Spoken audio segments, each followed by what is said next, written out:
welcome to the Great Telco Debate 2023. Thank you so much for coming along. Please take a seat if you haven't already taken a seat. Somewhere near the front is really good. We always have a few empty chairs at the front. It's always good to get people at the front, so come on, don't be shy. Good to see you all. Thank you so much for making the effort to be here, and also to those watching online live. Thank you very much for joining us. Huge thank you before I start to all of our sponsors for making this happen. We wouldn't be here without them. They make it possible. Thank you so much. Can you believe this is the 10th Great Telco Debate? I can barely believe it. The 10th Great Telco Debate.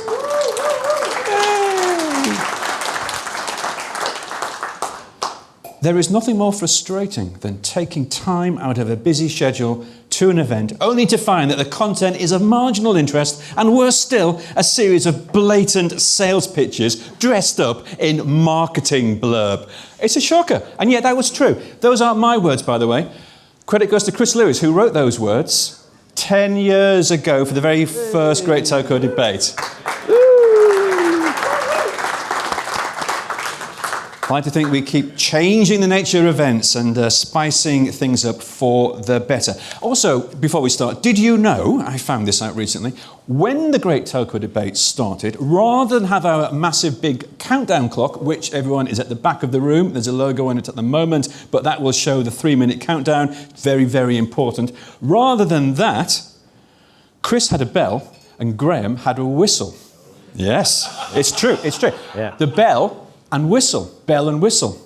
I'm thinking next year, that sounds like a ye olde English pub, doesn't it? Yeah. So maybe we could create a little pub set on stage? Absolutely. Bell and whistle? With a fire.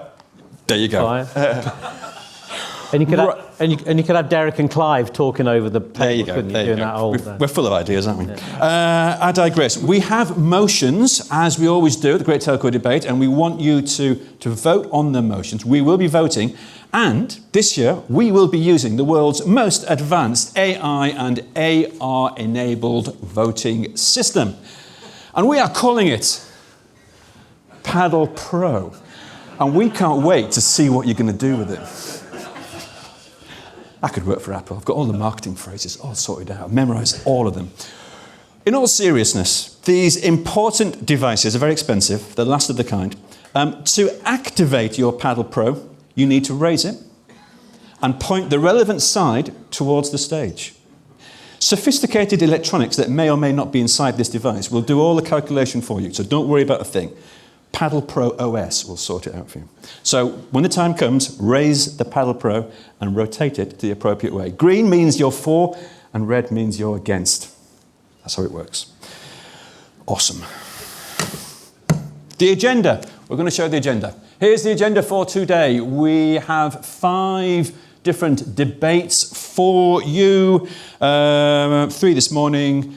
We have a lunch at 1 and we resume at 2 p.m. Ray and I have a little chat at 2 p.m. We've got some special treats at 2 p.m.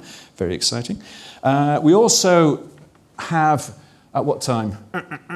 20 minutes to 4, we have an interview. Chris will be interviewing Philip Jansen, the CEO of BT Group. That's going to be terrific. And we conclude at 5 p.m. And you're all invited to join us downstairs in the bar for a networking evening. But first, ensuring that we have a great telco debate, could I introduce Chris Lewis and Graham Wild, who are with us here again in their sort of dictionary corner on the right of the stage here. And they've been responsible for crafting the motions, and the motions are what you're going to be voting on. So as we enter our 10th year, Chris, the need, and it's all seriousness now, the need for an honest debate is as important as ever. It is, yeah, it is, and I think luckily for the 10th edition, we're looking for the similar input. We want people to contribute. It's we love the energy from the room. We've already heard that already. I think the way that crafted the debates, carefully crafted the debates, and picking the topics that we think should be discussed more in public. So moving away from just pure technology topics and actually getting towards the nub of what is driving or not driving the industry in a direction that we might want it to go in. And we spent a lot of time thinking about that. And then Graham and I met up and went through the debates and the arguments and came and crafted these motions. And the motions, as we know every year, some people in the audience will pick them apart and say, well, that's a bit ambiguous and that's a bit... And they sort of are, because we're trying to get to the nub of some of the key issues that shape the future. And by the way, we did use another form of AI to work out who was going to speak for and against the motions, because we don't necessarily believe what we're saying. We're presenting either case. And last year we had an automated rolling dice app on Graham's phone. And this year we just asked Alexa to toss a coin. How cool is that? Alexa just tossed a coin for us. So that's why Graham and I speak for and against in different scenarios. But I think, as you may well know, Graham spends most of his time now working for CK Hutch, doing a proper job rather than an analyst job. But I think this probably stretches your mind more than anything, doesn't it? Absolutely does. Yeah. And it's my favourite day of the working year to come here. You just quoted me off LinkedIn there. Oh, I just quoted you off LinkedIn. Yeah. Don't quote me and then not give me credit for it. Okay, well done, Chris, for saying that. I should say, the other thing about the motions is you have to remember that there's a lot of red wine consumed when we write these motions. So they may not make the best sense, but we do our best under the circumstances. It's a really exciting time for our industry. I work in the industry. It's my day job, and many of the things that we're going to be talking about today, I face, and I know lots of you face as well. And I think this is a really unique format to hear from some really great people, some people who are actually at the top of their game, and to get through a lot of stuff and make it fun. I mean, it's supposed to be fun and memorable. It has been in the past, and I hope it will be today. So do you know, Guy, to go back to the first one, the tagline was, "You'll never think the same about telecoms again." So we hope that's today as well. So we hope it challenges you, we hope it stretches your thinking. It gives you on a day to cover, say, 5 debates, to really think about the topics more broadly, things that you may not have the time to look at in your day job, dealing with everything you're dealing with.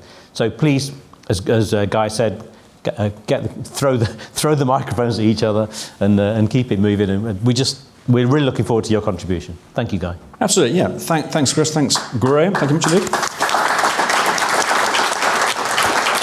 So we're going to have our first debate now. Session 1 is the telco and the customer. So could we please have our expert witnesses for debate 1 onto the stage now?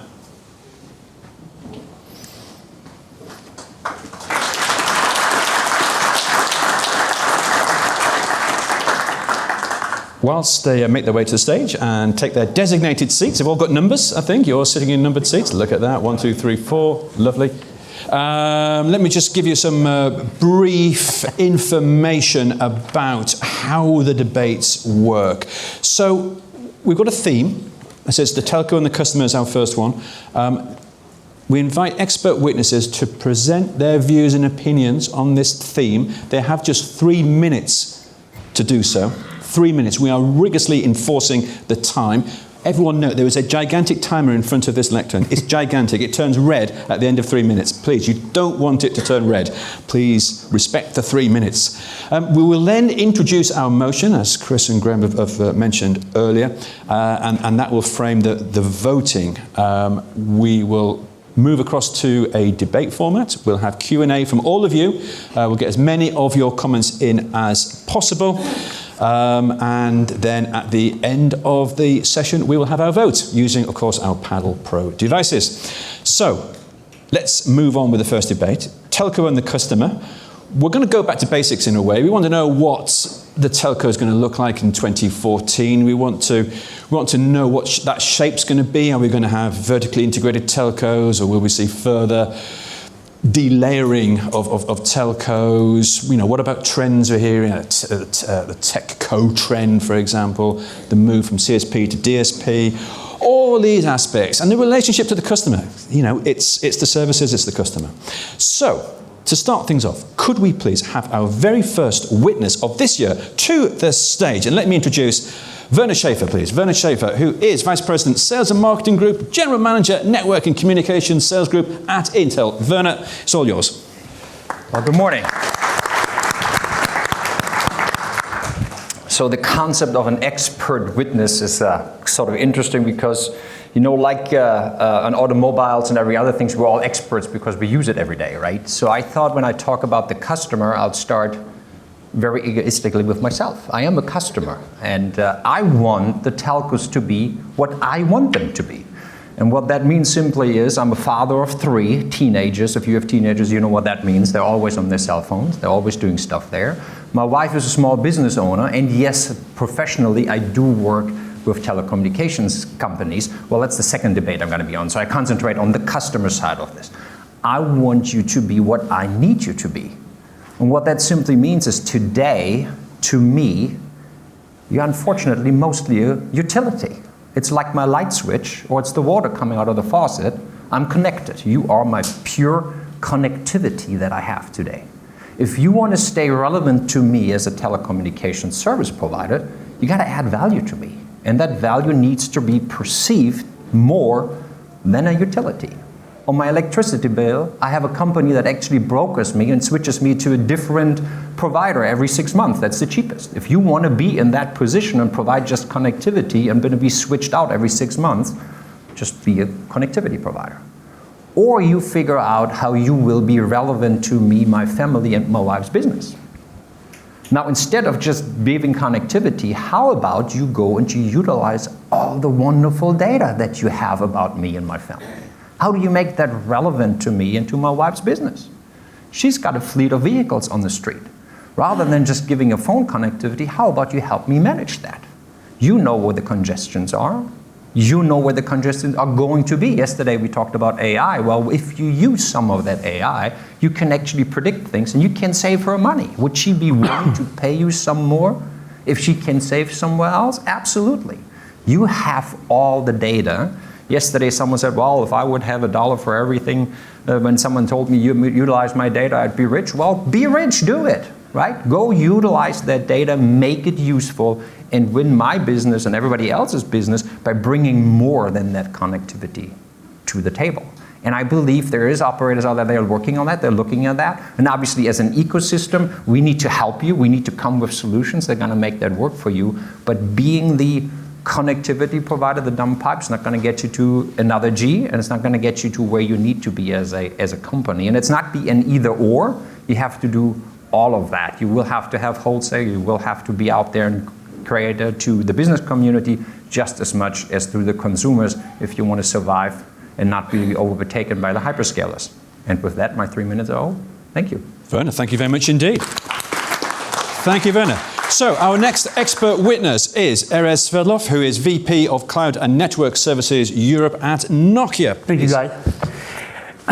And good morning to everybody. I think it's a lovely day to speak about the past, the present, and the future of the telco business. And I will start to say that CSP has no future if they will not change. They're already in endangered species. Customer demand are changing. CSP need to adapt themselves to be able to work faster, deliver services in a consumable and a cloudified way. Some CSP are moving in this direction, if you're talking about British Telecom, for example, but they're not move quick enough. They need to follow the Google model, which is fail fast and be more courageous and agile. They're not here today. I know CSPs which taking about 24 months to launch a new service and basically never retire platform or technology.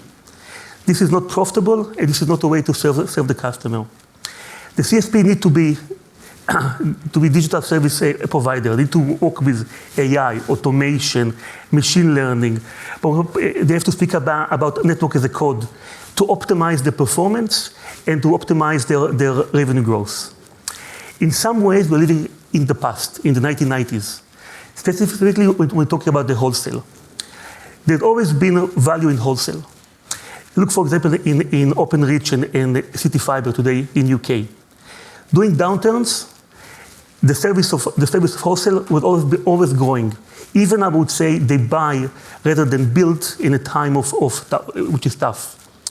It's easy to be white label. For an enterprise, the opportunity is to take away the pain and build the platform from them. A bank will never be the expert about delivering a service or to be able to do slicing. So the CSP should do opportunity to provide the consumable services in a decent price to the enterprise to allow it to focus on the core business. It's not a new idea, but unfortunately today is not enough being executed. Now, going back to the concept of digital services. I try to think about what is digital services, what actually it means to these activities. Is it cloud native?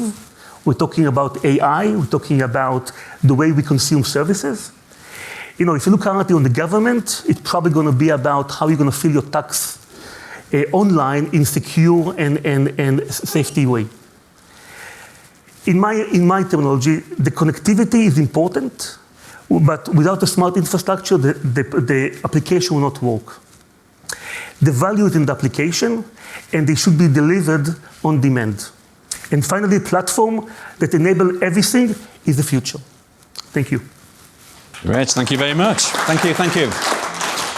And speaker number 3, please, Lee Myall, who is the Chief Executive Officer of Neos Networks. Good to see you, Lee, and please. Good to see you, thank you. Good morning, everybody. A quick one on one of the points earlier. Thank you to the Elizabeth line for getting me here this morning. I take it for granted. I don't say thank you every day when it works well, and maybe that's the story of connectivity, just a point that we touched on earlier. So, this question about what we should be for the customer, is there a right answer to all of these questions and the subset of questions? Well, in fact, there are many right answers, of course, and in fact, there are many right answers than ever before. But some are more right than others, and of course, this is the viewpoint is highly subjective. So I'll become a little less vague and woolly from this point onwards in the next 2 minutes and 17 seconds. So telcos for many years have been under intense pressure to be many things. So to chase additional services and also revenue opportunities. And this has been really also in pursuit of the completeness of offer and to own the customer. And at one stage in time, it was really sort of how this had to be. This was how you delivered a solution. This meant that some telcos, more than others, moved effectively more into the SI type space. And of course, conversely, SIs moved into connectivity and infrastructure. And again, both in the pursuit of owning the customer and completeness of offer and a seamless experience. So the customer is king, of course. And in the past, the way that technology behaved, I guess, really sort of forced this situation. And that's how you could deliver completeness of offer. So maybe it's time for telcos to really focus back on being excellent at connectivity. Maybe technology has progressed to create an opportunity and a space for telcos dedicated to providing excellence in connectivity. Sticking to core products and services, innovating and constantly improving those services and the experience for customer delight. So today, we see incredibly high levels of interoperability and integratability in technologies in the realms of IaaS, PaaS, and SaaS. And I think there's an opportunity now to be truly excellent at connectivity and be highly interoperable and highly integratable. And then work with complementary partners in the pursuit of the best customer solution and customer satisfaction. This could be the opportunity to be highly customer-centric without needing to fully own the customer. Could it be? Maybe the telco has the opportunity to hedgehog down, if you're familiar with that term, and excel in connectivity, but also be a great partner, again, in the pursuit of customer satisfaction. Maybe telcos, at least some telcos, can have a monogamous and devoted relationship with connectivity again, but also be a very sociable and appropriately sociable, wonderful partner with others to deliver customer delight. Thank you. Lee, thank you very much. Exquisitely timed, Lee. Thank you very much. And could we have our 4th expert witness to the stage, please? Geoff Hollingworth, who is the CMO of Rakuten Symphony. Thank you, Guy. If we want to increase our relevance to customers, we have to do one of two things. We either have to add value or solve problems for them. As an industry, we've done this in the past. All the way back to the 1900s, We solved the fact of buildings speaking to buildings. We saw the result. We changed the world. In the 1990s, for those of us around, we connected people to people. And again, the effects of that was transformative.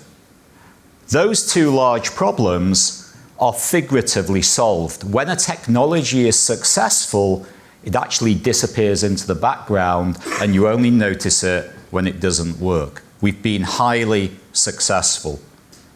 We've lost our way in the last 20 years. There was a arrival of the internet that changed the paradigm that everybody outside our industry took advantage of and have monetized and created value. The smartphone arrived. It reinvented the world once more, created value. We enabled this in the same way as electricity companies enabled it, silicon companies, all other companies. The great thing about technology is it continues to evolve. We're now heading into a world that none of us will understand. And that world is going to be powered by AI and machines making decisions. The number of unsolved problems in that world are for ours to actually position and deliver scalable solutions towards. The number one problem society is going to have in the future is a complete lack of trust between people transacting. Humans just socially, phishing, we've had examples of attacks, businesses who will no longer be able to trust. For everybody watching me online, in the future, you will have no evidence that this is actually me. It looks like me and it sounds like me, but you cannot guarantee it's me. Telecom has the unique ability to ensure identity because it has regulated, documented proof that somebody is who they say they are, but also it has dynamic behavior that they are that person from their history. That is the opportunity. Geoff, thank you very much. Well, I say Geoff, thank you very much. I mean, I presume it's Geoff. I'm not... Thanks, everybody. Some fantastic statements and comments there. So, we've heard from our expert witnesses, but what we need now, of course, is a great telco debate motion. Graham, do we have a motion? We do have a motion, Guy. We have a motion. The motion is leveraging customer identity is the key to revenue beyond connectivity. And we flipped a coin, and Chris is going to speak for this motion, and I'm going to speak against. Well, actually, Alexa flipped the coin. Alexa flipped a coin. Which is, I find that, by the way. Do you know what I love about these events is having prepared stuff and thinking about the motion, and then you get the witnesses where we force them to compress down into 3 minutes they're thinking about a topic. You know, I've never heard hedgehog mentioned in a presentation before, nor monogamous for that matter, actually, which I think, so of course that influences how I might speak for and against it. But what we always do, and you have to bear in mind that my original degree was in computational linguistics, so parsing sentences to allow us to translate from one language to another was where I came into this. So that was AI 40 years ago. What we look at in this discussion, and the reason I'd like you to vote for the motion, is that we have lost sight of the identity of the customer. We wash in front of our public, both our consumer and our enterprise public, we wash our technology laundry, telling them they need to get rid of that old thing and try this new garment, change fashion, keep moving. And we do that in public, and it confuses the hell out of them. To the point of solving problems, we need to be able to identify both the user of the service, whether that's an individual, a business, or a machine, and help solve the problem. So at the heart of it is the identity of the individual, the business, and so on. And of course, the implications for the way in which that connectivity expands are enormous. As we begin to connect all these sensors and as we move into the different AI generations, and perhaps we should have a G after AI with AI 1G, 2G, 3G, just so we keep a bit of a track on it because it's so amorphous, but that's for another debate later. As we move into this generation, the requirement for the industry to connect all of these things together through massive channels, understanding where the customer fits in the value chain, understanding where telecoms fits in the value chain, but that identity is so important, and tying it to identity and thinking about what problem we will solve, because it's not just about, as Geoff mentioned, connecting buildings anymore. It's connecting the individuals. It's extending throughout the homes. The support mechanisms that the economy needs has to come through that identification of the customer, the requirements of the customer, and the service that goes to underpin it. We do not have to do all that technology washing in front of it. And as will often be said, as I've said in many times in the last telco debates, we just need plain old broadband, but it has to be focused on the individual, on the business, and on the rest. Graham, over to you. Thank you, Chris, and thank you to our speakers. So I'm going to urge you to vote against this motion. Before I get into my argument, I was struck by one thing that Geoff said.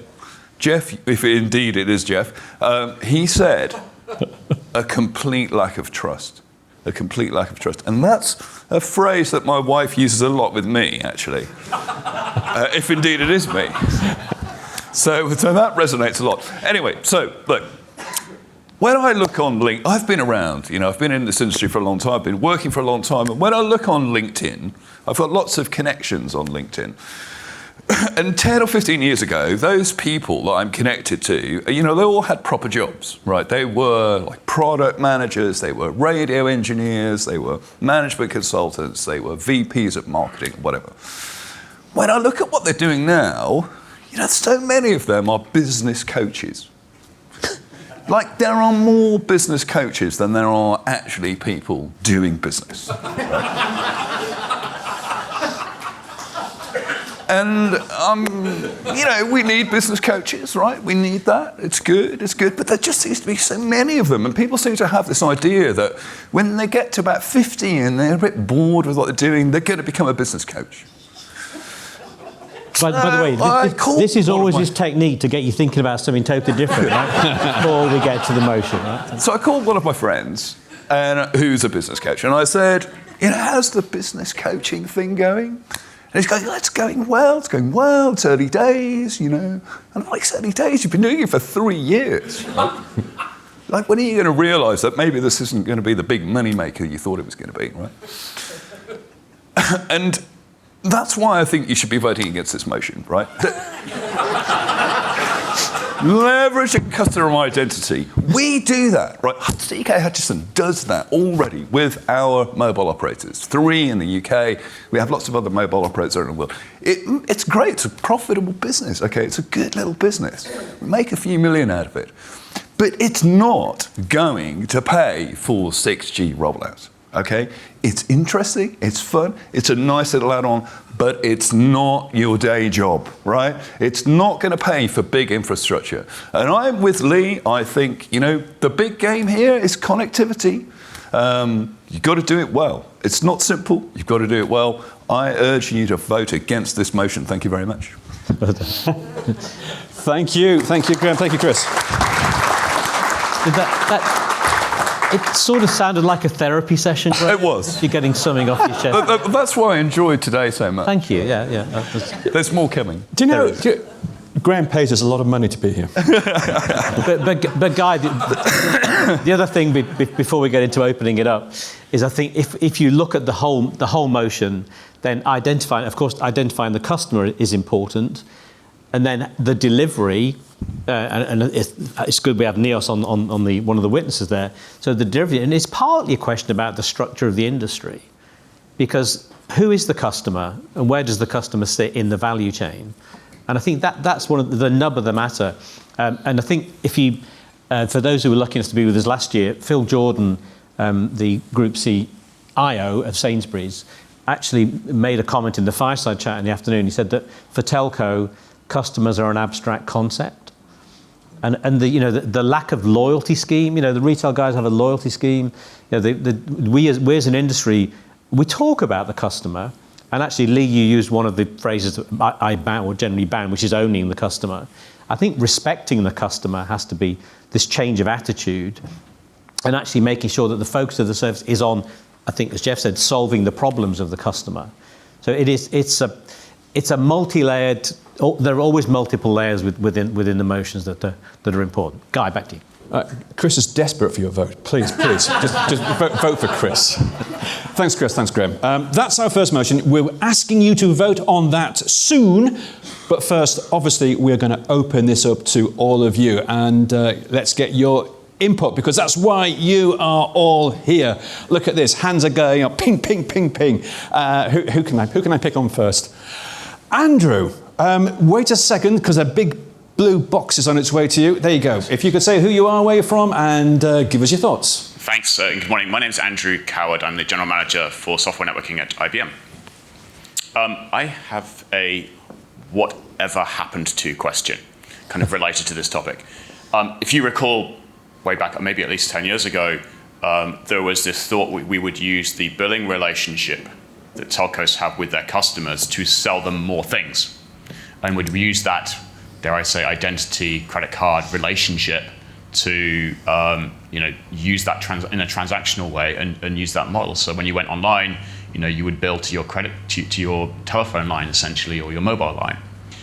That never happened, did it?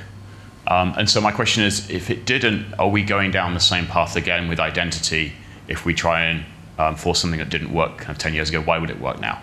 Thanks, Andrew. Who would like to? Geoff, would like to take this first? I'm going to take you further back. 1998, conference in Washington, D.C. about location-based services in the telecom industry. And the telecom industry were the only people that could do location-based services at the time. And the telecom industry never prioritized it. So what happened to location-based services in the industry is telecom. And what happened to that billing relationship is telecom. And the reason against this motion is telecom. And it is a structural organizational mindset perspective that we have chosen as an industry. And Lee, you want to come in on this? Yes, I mean, I'm much more of a B2B person, and I think my point earlier really was that in the past, technology really needed to be put together by a group of experts, maybe at an SI level, but now it's more integratable and in the pursuit of customer excellence. And so the opportunity to be excellent at what you do, but integratable with others. The billing point then becomes the next level of debate, I think. So this is obviously a B2B aspect. And probably that's where we need two things. We need more sophistication in that. I mean, I'm with you on the consumer aspect, and it didn't come. I remember thinking it was quite exciting, and it didn't really happen necessarily. I think in the B2B world, that's where we've got to basically not work with partners in a race to be number one for the sake of it, but always customer first. And how do we work together? And then, how does the billing work? And margin layering is also another issue that can kick in. So, for example, very interesting. I've spent 2.5 years in the DC world with power pass-through. You're literally just passing that through in the type of business that I was running. And there's no question, there's no fight with the energy company to deliver megawatts to a customer. And I think we've sort of got to get that sophistication in the ecosystem that people like my business are looking to be part of, and always look at it from the perspective of the customer and make it easy. Thanks very much, Lee. Any more comments? Werner? Well, if you don't have anything that's worth billing for, your billing relationship is not worth anything, right? So nothing shows up on that bill if there's no value to the person paying the bill. That's the answer why we didn't use it. So if we don't change that, if we don't have value that the customer is willing to pay for, then you can put it on the bill, then your billing relationship is worth something. Yeah. I think the following. I think that the issue that we have is about giving the right priority for getting the added value. What I see currently about the billing, its potential is there, but unfortunately, the telco did not put enough attention to it, enough I would say, priority to make the benefit out of it. It's all about giving the right priority, because I think you can do it, and therefore I think it's something we should do. So can I just kick in a little bit to this? I mean, I think what we've discovered as mobile operators is that actually the value in people's identity right now lies with banks, right? They're the people who will pay us to know that you are really you. So if you're sitting in a hotel room in Brazil, for example, and you're ordering something online from Sweden to be delivered to the UK, there's a lot of people going, hang on a minute, is this really him? And we can at least say, well, yeah, we know he's actually, his phone is in Brazil, right? We know that. And so that information is of value to your bank, who's trying to obviously prevent themselves and prevent you from being defrauded.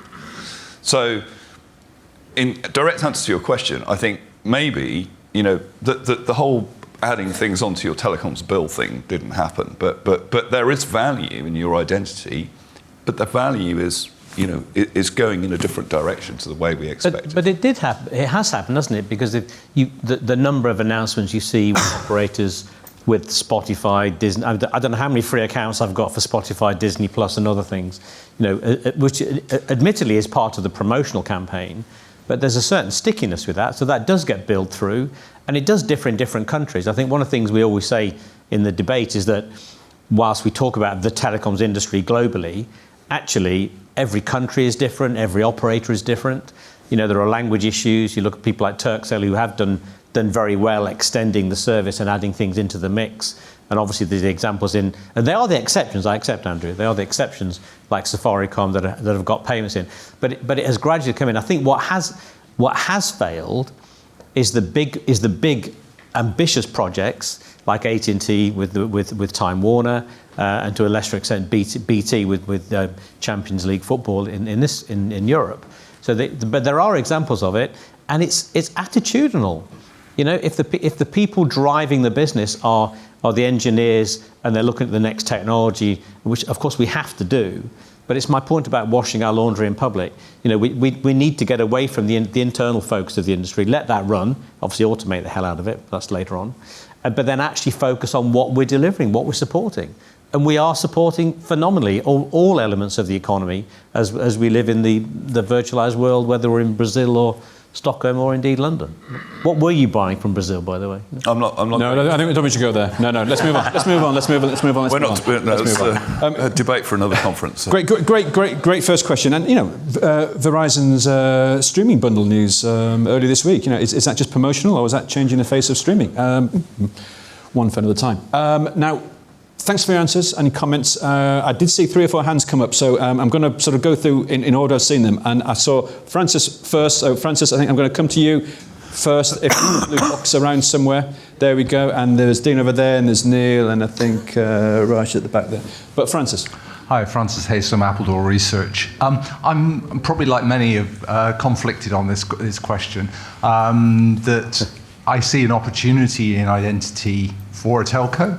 At the same time, I see a problem in telco actually grasping the opportunity. Historically, 12 years ago, I was involved in an ID project for a major Swedish OEM. And it was a great idea, global identity, something called a phone number.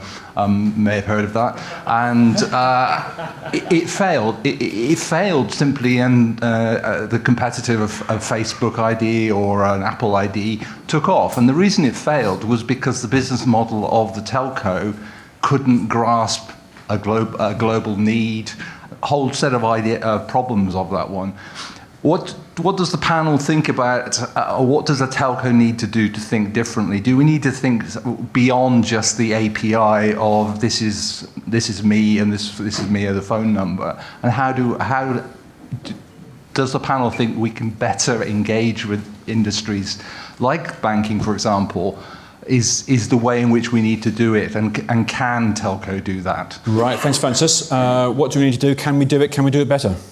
I think it starts with defining what identity really means, because I think it means different things to all of us, right? It's kind of like what means edge. Where is the edge, right?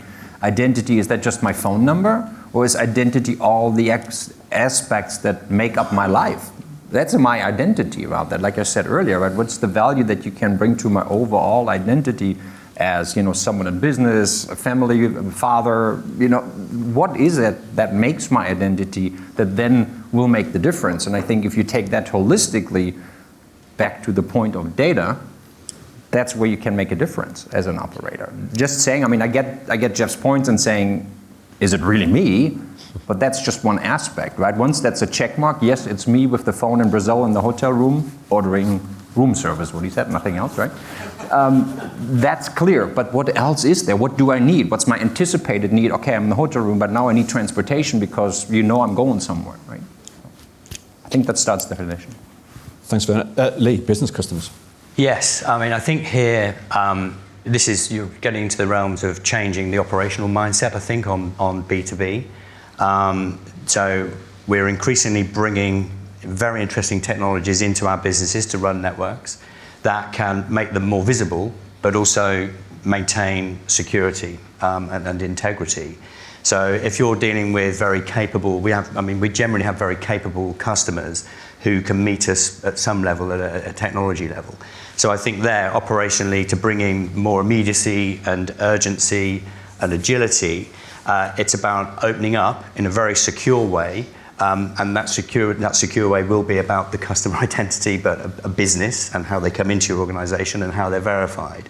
And the technology is there increasingly to enable us to bring that customer in a very low friction manner so that they can interact with their services to a deeper level than before, but without compromising our operational integrity and, of course, not interfering with the operational integrity we bring to our other customers.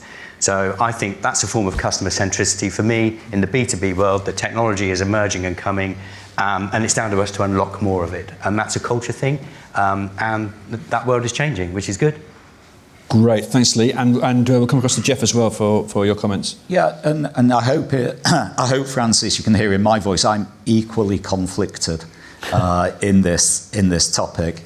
I think one of the changes that's happening that just societally, we've gone through 20 years of a massive experiment moving things online, and things went global, and it really has been an explosion of almost the Wild West from a country's point of view.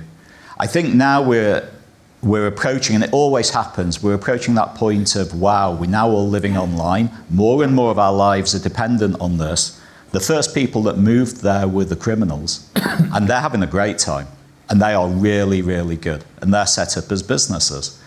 I think what's starting to happen is that institutions around the world realize that we need to capitalize on the great potential, but also make sure it is constrained and safe within the norms of society. And I think that is a massive opportunity for our industry, because it's set up under that governance and under that actually, we're designed according to regulatory boundaries. My reasons for thinking this will not happen is because we are very stuck in how we measure our success, both on the financial markets and from a business point of view. And we're fixed into this 10-year generational cycle we can't seem to escape. So we are designed for connectivity. The question, I think, in this debate is whether we believe we can redesign ourselves for a different business model that's measured according to different metrics of success. Guy, can I just say one other comment to the identity discussion? Of course you can. Being a blind person and working in the telecom world, I have certain frustrations of getting access to content and the like, and that's driven me, and Monica Paolini is also in the audience, to look at inclusively. And there is an opportunity here to expand the addressable market through this personalization, this hyper-personalization, customization, based on the identity of the individual and the way the individual wants to consume services. Now, it doesn't come up very often, but there's roughly, I often say this, 1 billion disabled people in the world who have various requirements. There's 3 or 4 billion people still not connected. And by designing it around identity rather than designing it around technology, we will get closer to getting everyone included in it, rather than excluding even more people from future generations. Good comment. So it's a bit of a tangential one, but it's something that certainly I've been looking at quite closely. No, and it's good to add to the debate. Really good comment. Thank you, Chris. I do promise to get to that side of the room. I do promise. But I'm sure I saw a hand on Francis's table. Lord Holmes, please. Loving the box. I'm Chris Lewis. You wish. I have to tell you all that stage is an AI. And like all AIs, you can always spot it, because last year they had him with a black Labrador. It's clearly a deep fake. No, great to be here. Loving the format. I think identity is critical to this. And if you wanted any proof of that, look how banks are trying to absolutely get ID and, if you will, probably whatever's said, and it's analogous to what's happened in telecoms, I think, capture the customer rather than, as Chris said, respect and champion the customer. What do we think of ID? Well, it's pretty interesting that banks will still accept utility bills. And seriously, what world are we living in? As somebody said at a conference a couple of years ago, it really is time to stop messing about. He used a different word, but it is time to stop messing about with gas bills, I think. But if you want to understand where telecoms are in this, in terms of customer centricity, it's interesting that nobody will accept a telecoms bill, a mobile bill, as proof of any kind of identity. So I think that's quite telling of itself. And in a sense, do we think that telecoms has been possibly overdriven by operational rather than experiential? And is a proof point of this the 12-month, 24-month, 36-month contract?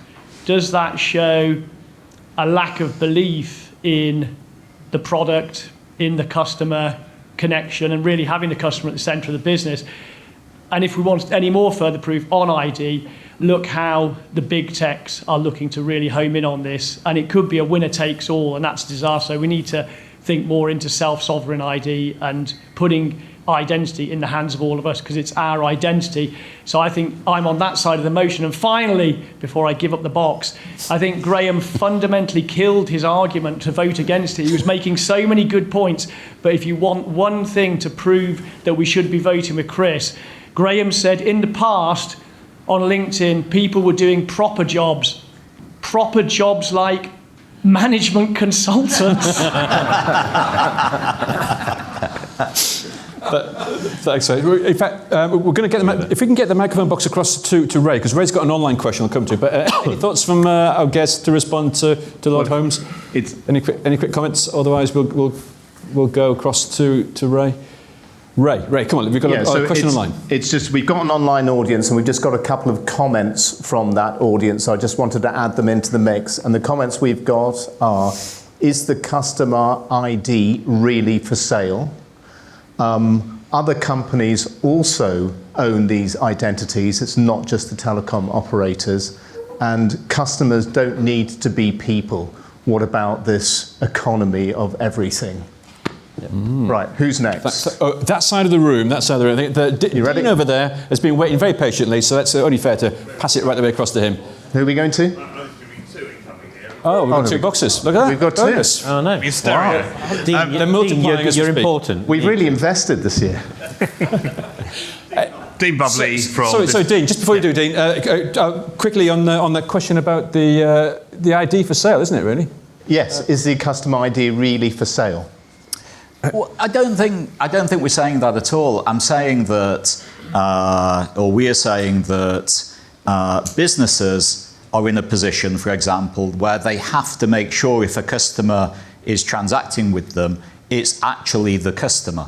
So it's a service and a guarantee that's provided. You're not selling an identity from this point of view. You're actually respecting the fact that I want to make sure it is you that's transacting this, so that then you don't end up in a horrible place. I think the other Well, I'll stop there.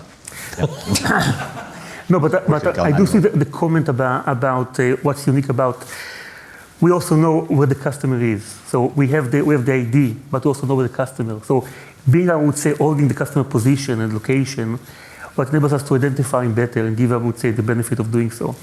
Using AI, we can also targeting what the customer may need going forward. So I think we are uniquely positioned as telco industry to provide a better assurance about the customer ID, who is the customer, and also provide some information about what potentially he will require being in this position. Lee? I think there's just one interesting point there that Ray read out, and that is, does the identity need to be a person? I think was one of the points. So if you move into the B2B world, then increasingly there is the possibility of technology talking to technology. I mean, it already happens at a level, automated ticket, opening and triaging and so on and so forth. But that possibility of two technologies interacting with each other in the pursuit of service excellence or problem resolution. Yep. So I guess, no, it doesn't necessarily have to be a person, would be my answer to that. And very quickly, alternative ID providers. Stealing an identity is getting easier and easier every moment we sit here, but stealing the behavior of a person in real time is really hard. Telecom is the only industry that actually can manage and measure behavior, and they can do that in a trusted way. So I think that's the uniqueness of telecom. Interesting. Thanks very much, Dean. Hi, Dean Bubley from Disruptive Analysis. I think that identity is another one of those areas of telecoms that has been massively oversaturated with input from the consumer side of the mobile bit of telecoms, and especially the core network people thinking they're more important than they really are.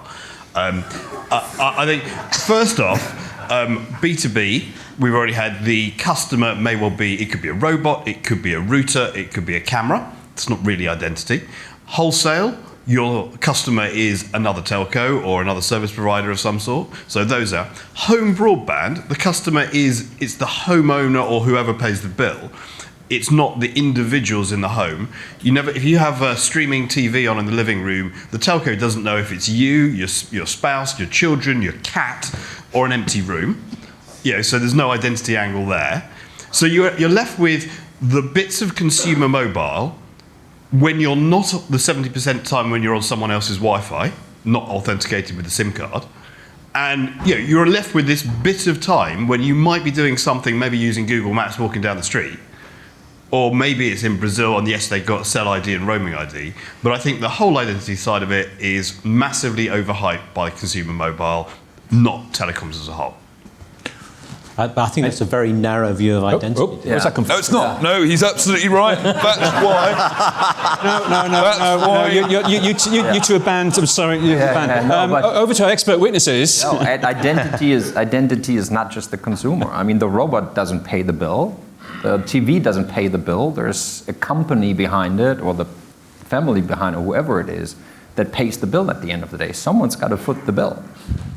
And it can be a company, obviously, on the B2B conversation, right? It's not, I'm not sure, I think that's way too narrow in how you're looking at identity. A company has an identity, parts of a company have an identity, and how they behave, to Geoff's point, what are they doing? And it's unique for the operators to know what's happening. And the operator, or if you talk about the broadband at home, you sure know what's being consumed there. Yeah. That's data that you can harvest. I fully agree. I think the fact currently it's a home or is it even a company, doesn't matter. You know who they are. You can basically identify what services they're consuming, even if it's your cat in the end. Because in the end, as currently been said, who pays the bill is the behavior that you want to identify. So I fully agree. My point is on the Wi-Fi here. So the person paying the bill is presumably one Moorgate Place. That's not really useful. In this example, you're right, but most of the time, currently, when you're outside, when you're in a different country, when you're in Brazil, you won't be on. And that's just one tiny data point right now. The phone is off and you're on Wi-Fi. When you walk out, we know you've been here, how long it was off, where you have been. Now you can spin that much further if you want to, but it's one data point, right? Okay, I'm aware, because I've been told in my little ear, this little fairy in the ear who says, you're running out of time soon, Guy. So Neil has been waiting patiently as well. So come on, Neil, quickly. Yeah, so very quickly, I mean, I normally super agree with Geoff, but on this occasion, I don't. I don't think telcos understand behaviour at all. I don't think they can understand behaviour. There's a company called Safe Security. They will tell you more about your behaviour than anyone on your planet, scarily will tell you. And in my mind, whenever I've seen, not the last place I was, we're doing identity, and everywhere else I've done it, hey, we'll have an identity group, it's got 3 people in it and a budget of 20k. How much do we think Microsoft spend on identity? I predict it's a lot more than that, and they've got an army of people and developers to develop with it. My final point is I kind of feel that bringing another level of complexity to the customer in this space, it's too late. So my wife has a Google ID, a Microsoft ID, and as Chief Technical Support Officer for the house, I'm going nowhere near another ID. I'm sorry, it is such a mess if you have to log in from one thing to another, and then just bringing that into more complexity, I think is bad. Do I think identifying the entities that we're dealing with in a better way is valuable? 100%. I just don't think having another login with a password on it is the right approach. You see, that's the beauty of parsing the whole motion, isn't it? That everyone's interpretation is quite significantly different. And also, be wary of the banks. They're trying to offload liability for identity, so that when you screw up, you're accountable rather than they're accountable. So just be wary of that aspect of it as well. Any quick comments from our guests, Lee? I think that there's an interesting point there. So you've got the individual with multiple logins, or as you described there. So I think you're then coming into the ultimate form of unique marker, or biometric, whichever form of that it might be, one. But then in B2B, you have, as you said, is the bill for this Wi-Fi, is the customer one Moorgate Place? But then you have obviously human beings that are then responsible for managing and administrating. So you've got sort of 2 levels of identity there to manage. But I think maybe biometrics, sensitive subject, etc. But increasing, I don't know about you, but everything I seem to do now is authorised by my thumb, which makes my thumb potentially quite valuable. But who knows? Or the face. Yeah. Or the face, yes. Geoff. So deep down inside me, there is a little bit of an inner Neil. I try to suppress and keep only when it's dark and in private. One of the reasons why I don't think I would vote against this motion is what you just said very subtly, that there's 3 people with 20k playing around in a back room, like pretending to do identity, while our industry is investing already more in 6G for the next 10 years because we're not really sure what 5G was for. So if we come back to the motion of solving customer problems and creating customer value, fundamentally, I think as an industry, what we have to decide is, are we arranged to actually do that, or should we become a really good, highly efficient operator of connectivity and leave everything to everybody else? Thanks, Geoff. Summary. Yeah. We are like 2 minutes away from the end, but we have a quick question somewhere. There's a hand that's pointing this direction. I follow the direction of the hand. Raj at the back. Sorry, this is the last question. Raj, you've got the honour of the last question. Here you go, box coming your way. So I want to go back to where Andrew started, right? The question for the panel is that, in my opinion, the customer as a consumer or even the business consumer, a customer, they live in 21st century where you get services like ChatGPT and all free first, and then you get hooked onto that and then add value.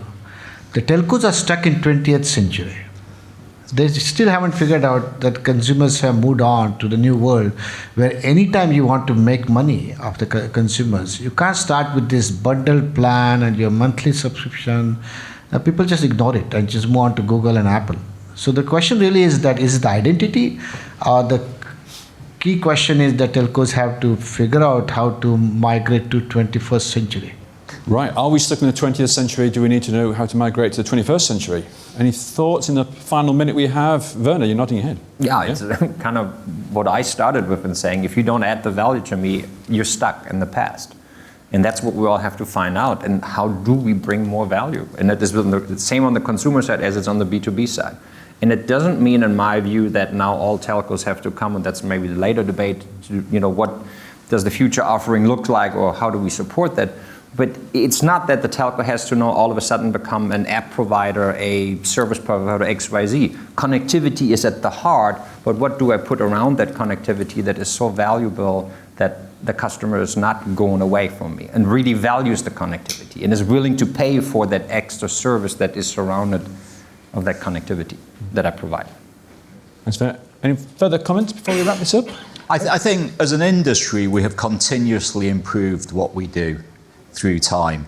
I think the challenge that has happened is since the 90s, people have actually found better ways to do technology around us, and we haven't embraced that, and we haven't actually brought that into what we're doing.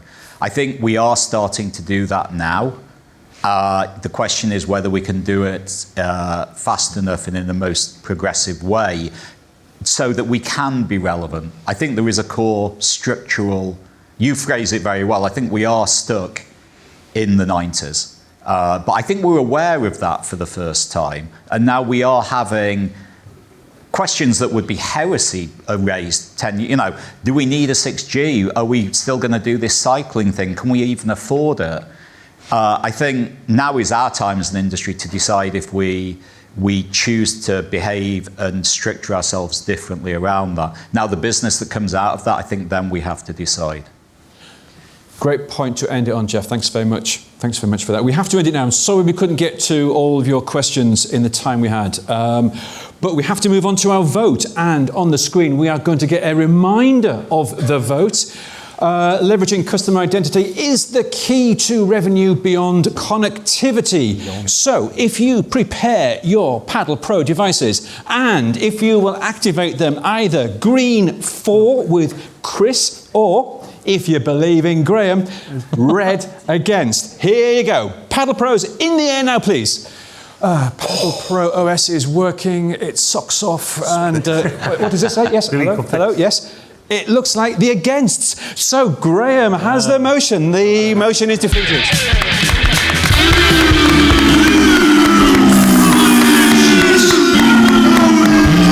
Time for a break. We have coffee and nibbles next door. 20-minute break. Be back here in 20 minutes, please. And Ray's going to take over for our next session. Round of applause for our expert witnesses. You know